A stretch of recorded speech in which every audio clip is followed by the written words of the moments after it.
Hey folks, what is going on? Welcome to day 8 of the 30 videos in 30 day challenge. So today's going to be on quite an interesting topic, something I've already touched on before and actually dropped my thoughts on just a few months ago now. So it's actually quite nice to do a refresher on my thoughts as things really do evolve and change rapidly in the online space. So, it's really quite nice to kind of document the progression and see where things are placed now versus where they were just a couple of months ago. But before we dive into it, for folks who are brand new to my channel, you know what to do. Go ahead and subscribe to my channel if building an online business is something you have going on at the moment and you want insights on how you can do that by developing a process that you really enjoy and working with clients that you love while doing less of the things that you loathe and making a heap more cash in the process. Plus, we're only about a third of the way through the series at the moment, so feel free to follow along for the rest of it. So today we're going to be diving into Skool groups versus Facebook groups.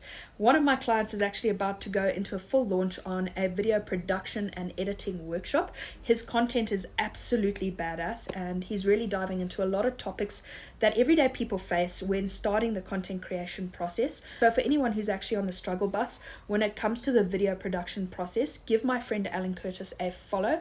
No doubts you will learn a shitload and all the nits and grits for all things video. And one of the things that came up in conversation was the difference between the two platforms and which would be better to actually house a course and build out a support channel as you start to roll things out with your own business and products and services, etc.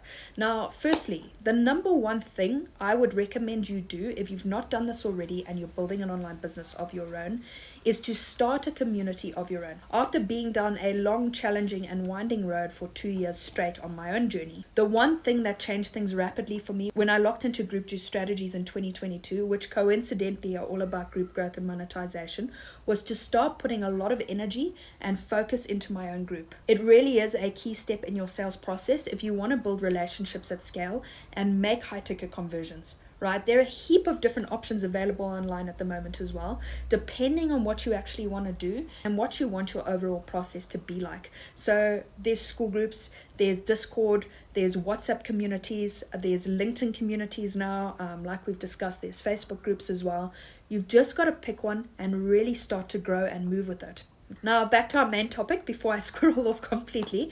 Which is going to be better between the two? Okay, between Skool groups and Facebook groups. Now, I think this is really going to come down to a personal choice and what you actually want to achieve with your course and support channels. When I launched Hunter's Content Bootcamp back in November last year, I used Facebook. So there's a few reasons I did that. Okay, firstly, it's a platform that I know and understand already. So it's very, very simple to get it all set up and running within the 6-week period that I had for my launch.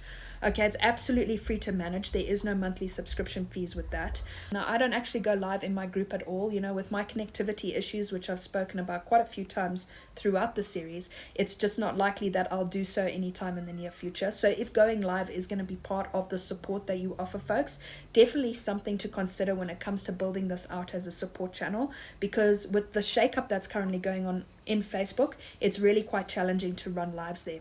And lastly, it kept things super simple for my clients because a lot of them are on Facebook already. So it was just a matter of making the sale and transitioning them into a group. Now, it's been very user-friendly in my case to house the course and actually add to it and to manage my daily flow with the current client list because a lot of what I do is on Facebook, right? Now, would I move to Skool? And do I actually think it's better? My honest, genuine feelings when it comes to Skool is I am a damn junkie, right? I'm part of both a paid and free community over there with the Group Juice family, and it's been absolutely wild for the last few months. There's a few key things that I really enjoy about the experience over there.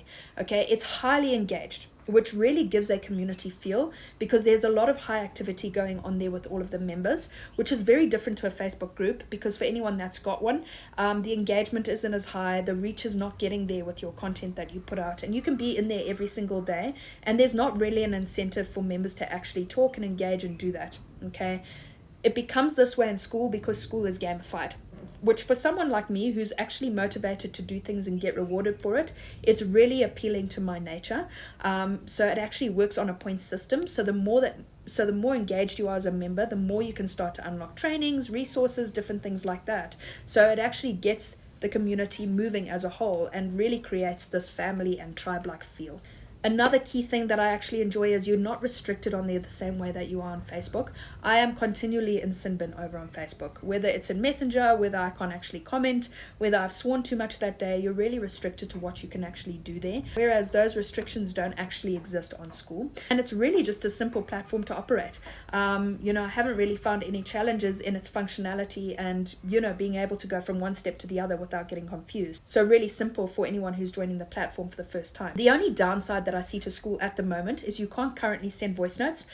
So the DMs can be a little long-winded when you're actually in there typing continuously, and you can't run lives currently. But I do think as the platform develops, so will those types of features and functionality. Plus, it's also a paid platform for folks who actually want to grow their own community on there. So depending on the price of your own products, services, and if you're going to be making it a paid membership, it will only take 1 to sort of 3 sales to actually cover that. Plus, there's an affiliate program attached to it as well. So you can always have that in the background generating a bit of cash flow to cover that as well. And I think that the monthly fee with Skool is just under $100 at the moment. Do I see myself moving there in future? It's highly likely. Okay, the only turn off for me right now is the load time on the videos that I'm experiencing and the initial setup. To actually load one of these videos a day over on YouTube is taking 6 hours. So the thought of actually rehousing a whole course over there at the moment is not a high priority.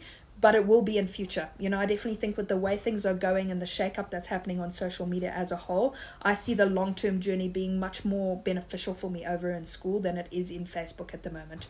Now, I think ultimately when you're making the decision, no matter where you house things and get things going, if you're going to be using groups as part of your paid offers, is to one, keep things super simple. Okay? Go with the platform where the functionality makes sense to you and where you can see things placed for the long term.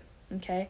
Be happy to pay that monthly fee if you go ahead and get the paid option and move with Skool. You don't want to be 3 months down the line and then be pissed off because you've got to pay a monthly membership. Move with mind that even if you have to cover it, if you start actually making it a paid option, 2-3 sales down the line, you're in the green, it's done, it's dusted. So be happy with the monthly membership fee, right? And lastly, don't overthink or procrastinate on the decision. Just pick one and move with it. Now, if you're in Hunters Content Bootcamp and are going to run with a group of your own, be sure to check out the group creation guide over in the setup and optimization section, and we'll attach a PDF to this video over in the group as well. Or if you want to nab yourself a free trial of Skool, we'll drop the details so you can actually check that out before you become a paying customer. And for those of you that are catching this on YouTube, if you look in the description down below, I'll leave both for you there as well. I hope this was insightful, folks, and cannot wait to hear if and when you actually start a community of your own. I'll catch you on day 9 tomorrow. Happy hump day, you all.